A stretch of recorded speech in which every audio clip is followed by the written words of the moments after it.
Hello and welcome to Straight Talk. I'm Ayşe Süberker. A win-win relationship. That's how Turkey's President Recep Tayyip Erdogan described his hope for ties with the U.S. President Erdogan's overture came just a week after he criticized Washington for its slow response to the killing of 13 Turkish citizens by the PKK terror group. But he made clear that despite recent tensions, the strategic partnership between the U.S. and Turkey had overcome all kinds of difficulties. Some of those difficulties include the U.S.'s support for the PKK's affiliate in Syria, the YPG, Turkey's purchase of Russia's S-400 air defense system, and the U.S.'s refusal to extradite the mastermind of the July 15th failed coup in Turkey. But amidst those tests, there are many strategic goals Ankara and Washington share, like finding a lasting political solution to the nearly decade-long Syrian war, lowering tensions in the Gulf and restoring the Iran nuclear deal, and bringing to justice those who are involved in the murder of journalist Jamal Khashoggi. And to discuss that, joining me now from Atlanta is Ali Demirdas. He is a political analyst who specializes in Turkish-U.S. relations. And from Washington, D.C., Michael Doran. He's a senior fellow at the Hudson Institute. Gentlemen, welcome to Straight Talk. It's good to have you on the program. So, Michael, Turkish President Recep Tayyip Erdogan reached out to the Biden administration saying that the common interests of Turkey and the U.S. outweigh their differences. Could you expand on that? And what are those common interests that the two countries share? Well, I think that in the last 4 years, Turkey has developed a lot of positions of power throughout the Middle East, particularly in Syria. Now we're going to see they're going to become a bigger player in Iraq. And what this means is that the United States, in order to achieve any of its major interests in the region, is going to come into contact with Turkish power. And it's going to put the Americans in a position of having to negotiate with Turkey rather than to just kind of shove it aside as it did in the Obama years. So, Ali, what is the imminent hurdle standing between the two that should be dealt with? If my contribution to Straight Talk was an article, the title would be Geopolitics Dictate Washington's Cooperation with Turkey. The U.S. has been facing daunting challenges globally in terms of foreign policy making with regards to China, Afghanistan, Iran, Russia, and Europe. And Biden wants a stronger transatlantic NATO alliance. Mm-hmm. And without the second largest military, the member of NATO, the U.S. will not be able to fulfill this mission. Therefore, the Turkish-American cooperation is a must for both countries.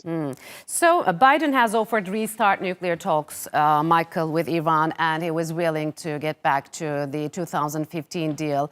We know that from the very beginning, Turkey has been supportive of this deal. Can you talk to us about how the U.S. and Turkey have similar interests when it comes to Iran and diffusing tensions in the Gulf?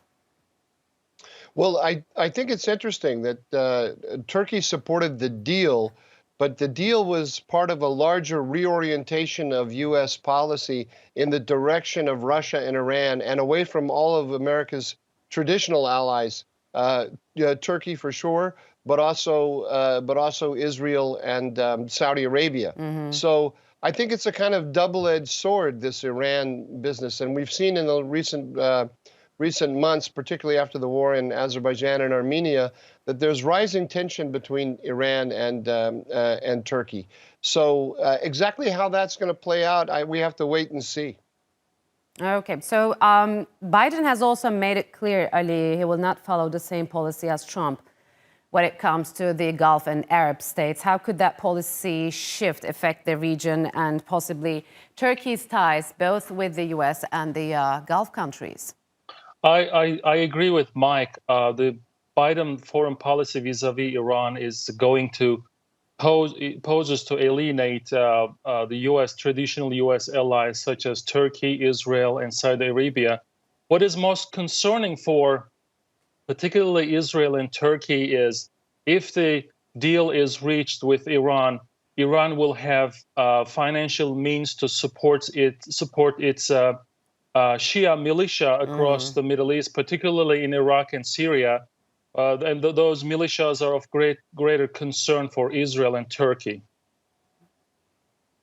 Okay, so if we could back to my question, I mean, Biden will follow a different foreign policy when it comes to the Gulf states. So how could that policy shift affect the region and possibly Turkey's ties with the U.S. and the Gulf region, let's say maybe Saudi Arabia, the United Arab Emirates? The Biden administration has expressed its intent to use stick diplomacy, the big stick diplomacy vis-a-vis Saudi Arabia, Turkey, and the Gulf states, and Egypt to some extent. By alienating this many regional countries, regional powers, the U.S. foreign policy is going to suffer greatly. So I think Biden administration is going to have to go back to what the Trump administration had done when it comes to the Gulf states and the Middle East. So, Michael, the U.S. has finally released a detailed intelligence report about the killing of journalist Jamal Khashoggi. Is there a room for Turkey and the Biden administration to cooperate in holding those responsible for the murder of the journalist in the coming period? Yeah, in a way, I think that's kind of yesterday's news. I agree with the analysis of Ali that this is really part of an effort not to get to the bottom of the Khashoggi killing, but to distance Saudi Arabia from the United States as part of the U.S. outreach to Iran. And I think paradoxically, that creates a space for cooperation between Saudi Arabia, Israel, and Turkey. You know, with the Turkish interest in the Sinjar region in Iraq, that's an interest that I think both the Israelis and the Saudis would share with Turkey, because if Turkey were to go into Iraq, as it has been signaling, that would block the Iranian access, the direct land routes of the Iranians into Syria.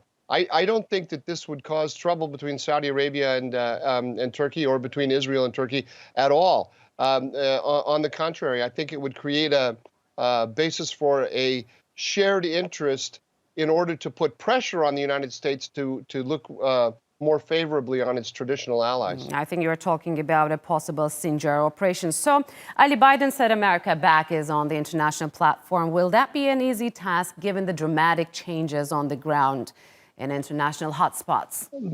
Not at all. Actually, the European leaders have expressed their reluctance to do business with the United States. The U.S., the recent COVID crisis caused the European economies to collapse. And what the European Union, what Europe right now needs is more trade with China and cheaper energy from Russia. And Europe wants to do business with both of these countries, which happen to be the American rivals. So it is going to be very difficult for the U.S. to go back to the world scene and perform the policies that it had intended to do.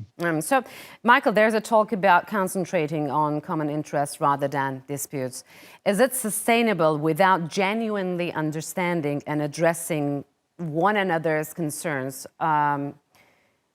What I'm trying to say, the U.S. support for the YPG terror organization, it seems that it will be continuing.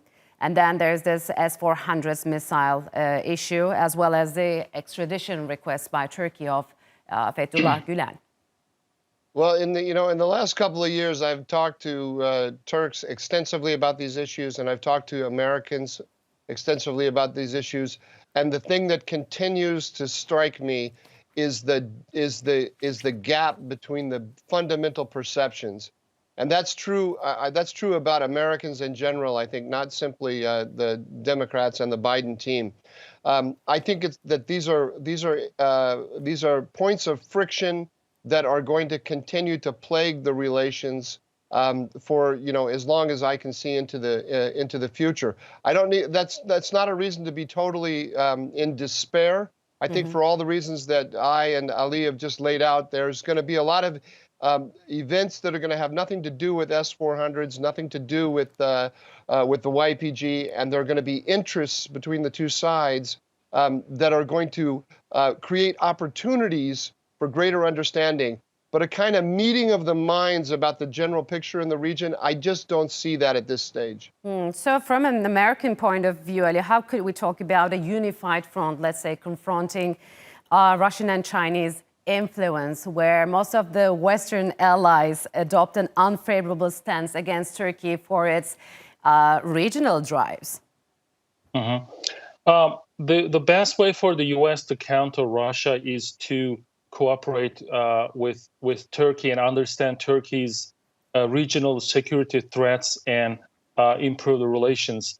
Going back to the YPG issue, yesterday the general of CENTCOM, the Central Command, General McKenzie, said that Turkey has legitimate concerns when it comes to the PKK, and we understand Turkey's security concerns in the region. So I think we are heading towards a more positive rapprochement between the two countries. And Mike, what's the current mood in Washington towards Ankara? Do many of the decision makers believe that relations are reparable or are beyond that? And what should be done for confidence building between the two?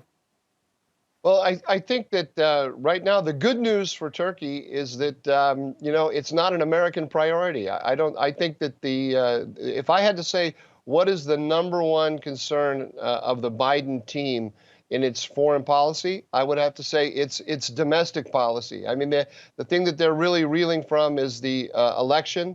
They won the election by 44,000 votes distributed across 3 different states. They're very much aware of that. That's a tiny, razor-thin margin, even more narrow than the margin by which Donald Trump defeated Hillary Clinton. And they are, in every step that they're taking, whether in domestic politics or in foreign policy, they're thinking about that and about 2024.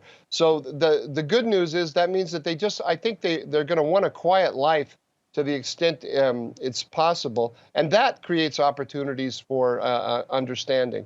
All right, gentlemen, unfortunately, we'll have to leave it here. Thank you very much for joining us on Straight Talk. In 2018, Turkey launched its own space agency with bold ambitions to join the exclusive club of spacefaring nations.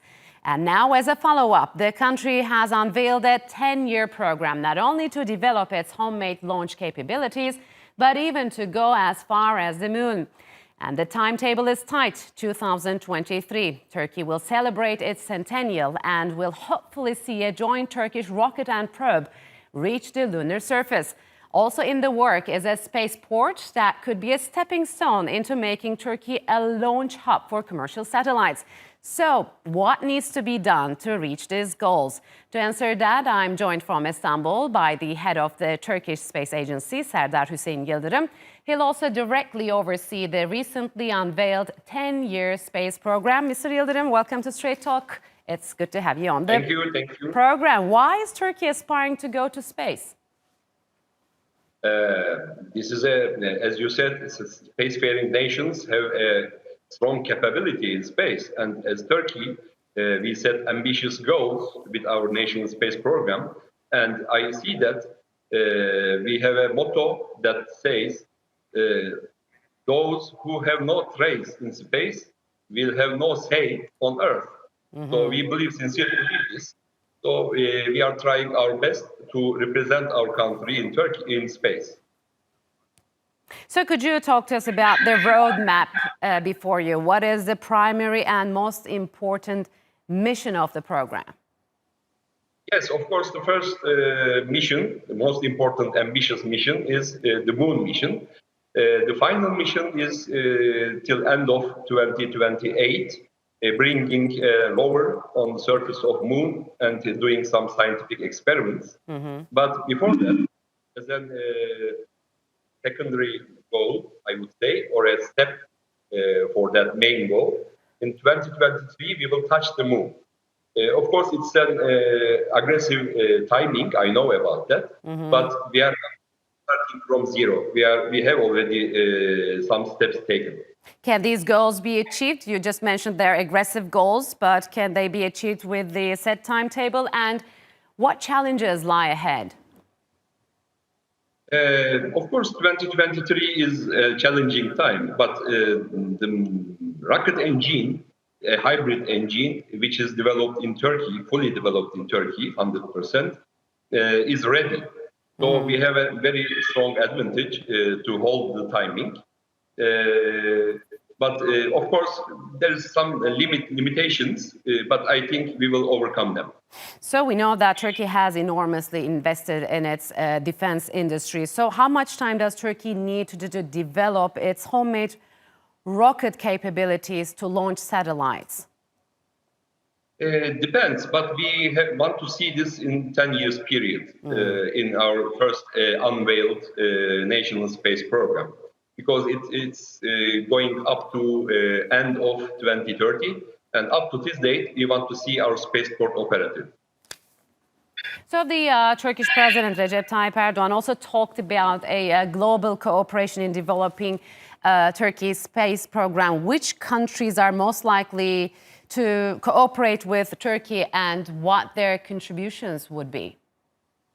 Of course, there are two categories. One category is spacefaring nations. Already, I call them the first league, such as US, Russia, European Union, Japan, China, and India. We have good relationship with all of them. But of course, not only these big nations, big space nations. We also have good relations with some ambitious nations, such as Turkey, to come close to the first league. So we are in touch some 20, 24, 25 countries for the time being. And we have really good relationships, and we see a good opportunity of collaboration. Could you name some of them? Yeah, of course. So first of all, our neighbors, Azerbaijan, Kazakhstan, Ukraine, maybe I can name also from some European countries. Italy is very much interested, Spain, Hungary. I can call many, but I don't want to limit them. Okay, so President Erdogan and Elon Musk have also been in close contact lately, and Turkey is working with SpaceX. Is this a sign that Turkey is also interested in the commercial aspect of space mission? Of course, this is one of our main goals. We want to improve the ecosystem to compete in the space economy. This is very important for Turkey. SpaceX is a very good example for that. But of course, they made huge investments and improvements. We are also intending such an approach to space economy. So, Mr. Yildirim, will this project offer incentives to Turkey's engineers and scientists to stay here and reverse the brain drain, which we have been, unfortunately, witnessing lately? Definitely, definitely. I don't believe any Turkish citizen would go abroad when we bring them good opportunities to realize their goals for their lives, career lives. So I sincerely believe that many of them will come back and work in Turkey. So will you allocate some grants, let's say, for Turkish doctoral students to go abroad and study there and make them come back again? We'll do that, but not only that, there are already many scientists working abroad in many countries. They are also interested to work in Turkey, but we must first establish the main opportunities for them. The establishment is very important. When we first achieve this, then they will, I am sure they will come back and work for their country. Recently, 3 countries have sent probes to Mars, and we've seen dramatic pictures and videos from the Red Planet. Can you talk about those missions, help inspire young people as well as Turkey's ambitions for a space program? It is really exciting. I also personally been excited when I see the pictures and videos from Mars. But we must also be realistic. For Turkey, the closest goal is Moon. we want to reach moon and use moon as a very important experimental field. And then maybe we will also consider to go asteroids or Mars or any other celestial objects. But first of all, for this 10 years time, we want to reach moon. And I already see that young people in our country who already reaching me from many aspects, and they are very excited and they want to work in this field. So will you employ, let's say, specific strategies for young people or to raise public awareness among them? We have already some projects for the public awareness and to improve the human resources in the space field. And I can say we have very good responses on that. So, Mr. Yildirim, how will this mission impact Turkey's infrastructure, technology, and human resources? Big goals like moon mission or sending an astronaut to ISS to do some scientific experiments, or some global positioning system, regional positioning system, etc. Such goals like this, ambitious goals, are exciting, and they will choose the relevant fields to work, and they will work hard to achieve the goals. And I sincerely believe, not only Turkish economy, but Turkish technology, and in every aspect, our country will go upper league. So we live in a time when countries are cutting their space spending. What do you make of Turkey's move? Is timing right? Of course, I think the timing is perfect. When we have no luxury to lose this time frame. But we are doing our best to do this in a, how can I say, foreseeable in 5, 6, and 10 years period, and to reach our success story, to build our new success story, and for our younger generation, it will be, I think, very good achievement. Given Turkey's farness to the equator, it seems it wouldn't be very cost-effective for Turkey to build a spaceport within its boundaries. Are you considering any options outside Turkey? Our main option is outside Turkey, I would say, because Turkey's geographical position is not compatible and compatible with the bigger spaceports. So, but we have good opportunities, international collaboration. We have more than one options, and we are working on it. All right. So when do you think Turkey will be able to stand as an important player in the league of global space race, if everything goes well?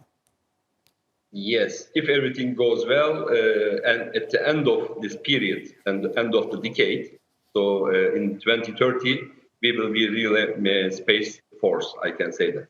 All right, Mr. Yildirim, unfortunately, we'll have to leave it here. Thank you very much for joining us on Straight Talk. Thank you also.